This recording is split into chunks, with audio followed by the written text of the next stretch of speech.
A Stoic doesn't have to stuff their emotions down. The idea is that you don't let those emotions overwhelm your life or override your ability to make rational decisions.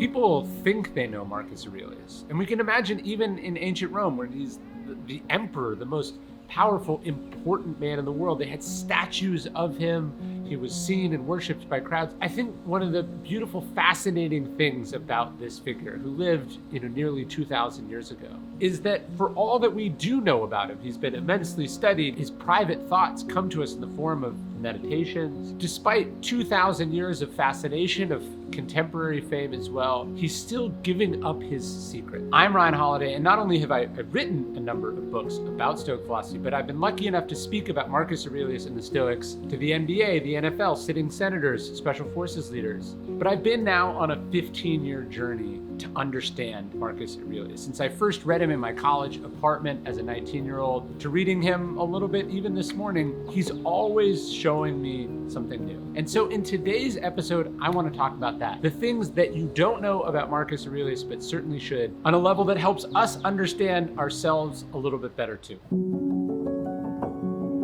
The first thing to understand about Marcus is that he lived through a plague.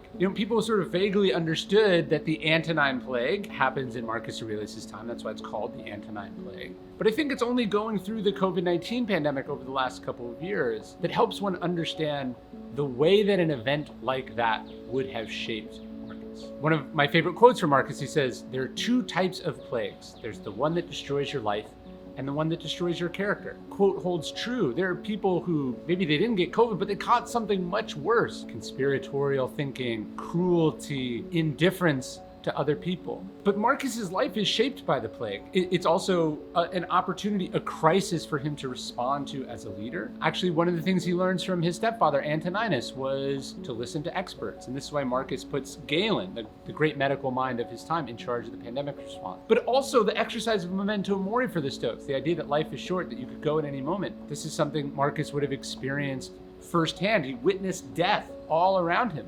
Constantly, millions of Romans died in this horrendous plague. And ultimately, we think even Marcus Aurelius died of it. And his last words are a reminder to his friends who were crying over his deathbed not to think of him, this singular individual, but all of the people who died of the plague and all of the people who would eventually die, including potentially his friends themselves. We have this image, of course, of the Stoic as the emotionless robot. So you might be surprised to learn that Marcus Aurelius was a little bit of a crier. Several of the stories that we have about Marcus, and we don't have many, involve him crying. He cried when he lost one of his favorite tutors. He even cried, it was said, openly in court one day when a pleading attorney mentions the immense death toll of those lost in the Antonine Plague. But Marcus was a crier, and life demanded, I think, tears from him. In some cases, he lost multiple children. He outlived his wife. He was betrayed by a close friend. A Stoic doesn't have to stuff their emotions down. The idea is that you don't let those emotions overwhelm your life or override your ability to make rational decisions. But you have to be kind to yourself, and you have to let yourself feel things. You might not know that Marcus had a little nickname. His nickname was Verismus. And this comes from the Emperor Hadrian, who notices the potential in this young boy and decides to set him up and train him to be his eventual successor. But he calls him this nickname. It's a play on the word truth or truthfulness. Marcus was the most truthful. Even as a young boy, he was surprisingly and refreshingly honest. And perhaps that's what made Hadrian select him to one day be king. Marcus was a bit of a crier, but he was not a good sleeper. And in fact, if you read Meditations multiple times, he talks about struggling to get out of bed in the morning. This isn't just because he's like us and getting out of bed in the morning is difficult. It's because he had trouble sleeping. He was not a good sleeper. He was a chronic insomniac. And I think that actually makes his drive to get up early in the morning, to meet the day, to do his job, it makes it more impressive. He didn't have an easy time of it, but ultimately this insomnia is a thread running through Marcus's life. One chronicler of Meditations notes that it was in the midnight dimness that Marcus made his great contribution to philosophy, that he wrote his Meditations.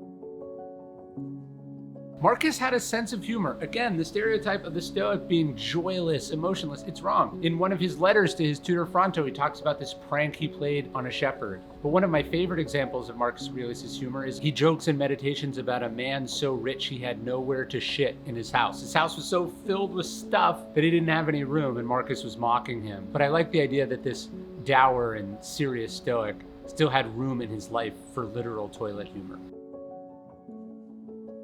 I mentioned earlier that Marcus had things to be upset about in life, and he did. And one of those was the betrayal of him by his best friend, his most trusted general, Avidius Cassius, who declared himself emperor. And this put Marcus in a serious bind. Obviously, you can't allow, as king, someone else to declare themselves king. And Marcus had to find a way to respond. And he did it in typical Stoic fashion. He said, it's an opportunity to treat someone well who has not treated me well. And he says, ultimately, to teach Rome how to respond to civil strife. And that's what he does to the best of his ability. Ultimately, Cassius himself is betrayed, which is what happens when you do terrible things. He himself is betrayed and assassinated. And we're told that Marcus wept, again, having lost the opportunity to forgive and be merciful to his friend. In Meditations, Marcus Aurelius says life is warfare and a journey far from home. And again, it's important to understand that parts of Meditations are literal. And in this case, Marcus is referring to the decade plus that he spends on the road. His predecessor Antoninus almost never leaves Rome. Marcus has to spend 12 years touring the empire, not for sightseeing, but touring the empire because he was at war. There's a famous story of Marcus returning one day to Rome, and a cheering crowd greets him, and they remind him that he's been gone almost 8 years. Marcus has to put up with a lot with his life, but he would have loved to spend time with his philosophy books, with his family, with his friends, in his beautiful palace. But life had other plans. I think the most remarkable thing about Marcus that people don't know, first off, that his father was not emperor. Marcus is chosen to be emperor. Hadrian selects Marcus, but realizes that Marcus is too young, so he chooses a placeholder to train Marcus for the throne, Antoninus Pius. And so Marcus is groomed for power. He trains for it. It's not this thing he gets by birthright, but there's a complication, which is that one of Hadrian's earlier potential predecessors had a son, and this son potentially thought that he was entitled to the throne, or other people thought he was entitled to the throne. So Marcus ascends to the throne. He's clearly the most qualified, the most trained, the most desired, and he has this potential rival. And we know historically what kings do to these rivals. They kill them. But Marcus does the exact opposite. The first thing that Marcus does with absolute power is name his stepbrother, someone he has no relation to whatsoever. He names him co-emperor. Can you believe that? The first thing he does with absolute power is give half of it away. And they rule effectively together as a team. I imagine Marcus going, look, it is a tough job. There's more than enough responsibility to go around. I'm going to share it. Marcus Aurelius lost 8 children before they reached adulthood. No parent should have to bury a child, as they say. Marcus Aurelius buried 8. And somehow this didn't break him. Somehow this didn't destroy him. How is that? But I do think there's one interesting Stoic exercise that Marcus Aurelius learned from Epictetus that perhaps helped with this. Epictetus said that as you tuck your child in at night, you should say to yourself, they might not make it until the morning. And the idea wasn't, oh, my children are gonna die, I should detach myself, I should write it off. I think the idea is that while you have your children, be present for them. Don't rush through bedtime. Be there for them. Soak them in, don't take them for granted. And so we can imagine it being some solace, not enough, but some solace, that as Marcus dealt with that horrible loss, he could at least comfort himself that while he had them, he was there and present for them as best he could. Marcus may have had all the trappings of success and power, but he didn't care about them. He said famously to the Senate that all of this is yours. I don't even own this house. But the truth is, even from an early age, Marcus slept on a hard mattress. He preferred the country life. He was a humble man. He lived a simple life. When his mother died and left him a lot of money, he gave it to his sister. He was tried to be generous. He didn't need much, and that made him a greater man. Marcus is, of course, famously associated with Stoic philosophy. He's considered the Stoic emperor, but Gregory Hayes, one of his great biographers and translators, is my favorite edition. Hayes points out that nowhere does Marcus explicitly identify with the Stoic. He, of course, quotes the Stoics. He, of course, says things that the Stoics said, but he suspects that Marcus would have been more of a generalist, that Marcus would have actually identified as a philosopher.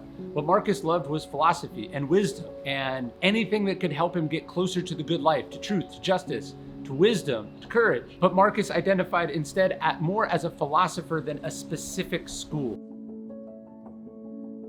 I mentioned Marcus's kids. I think his wife, Faustina, is worth pointing out as maybe something you didn't know about her. He was married for decades, but he seems to have actually loved his wife. I think this is partly illustrated by all the children they had together, that he was a man, a human with human urges, but that he seems to have genuinely loved and supported his wife. Even when people claimed she was unfaithful or tried to spread rumors about her, he accepted her and loved her and put it all out of his mind. Most marriages for professional politicians are not good ones, but Marcus's seems to have been great.